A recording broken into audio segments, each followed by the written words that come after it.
Brought to you by Agilus Diagnostics.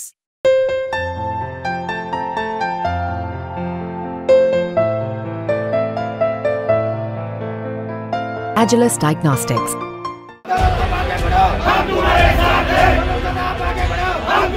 हे सगळं शरद पवार साहेबांना माहिती आहे. हो माहिती आहे सगळं. माहिती आहे ना, त्यांनीच केलेलं आहे कारण बरोबर ना. हे सगळं त्यांना माहिती आहे ना. मग हे का नाही केंद्रात बोलत? मनसे अध्यक्ष राज ठाकरे मराठवाड्याच्या दौऱ्यावर आहेत. सोलापुरात बोलताना त्यांनी कोणत्याही समाजाला आरक्षणाची गरज नाही असं विधान केलं होतं. यावरून मराठा आंदोलकांमध्ये संतापाची लाट पाहायला मिळाली.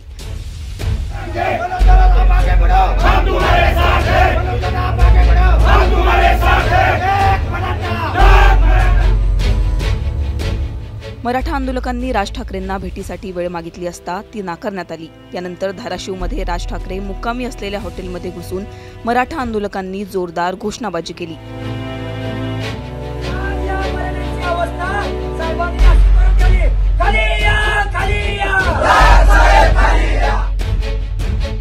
राज ठाकरेंना जाब विचारण्यासाठी मराठा आंदोलकांनी हॉटेलमध्ये एकच गर्दी केली होती. अखेर 2.5 तासांच्या ठिय्या आंदोलनानंतर राज ठाकरे आणि मराठा आंदोलकांमध्ये समोरासमोर बसून चर्चा झाली. या चर्चेत राज ठाकरेंनी थेट शरद पवारांना लक्ष्य करत शरद पवार मराठा आरक्षणाबाबत केंद्रात का बोलत नाहीत असा सवाल केलाय. राज ठाकरे नक्की काय म्हणालेत पाहूयात. जर हे होण्यासारखं असतं ना तरी तुम्हाला सांगितलं असतं हे होण्यासारखं आहे.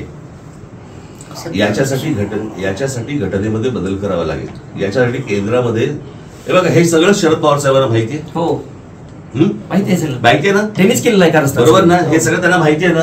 मग हे का नाही केंद्रात बोलत?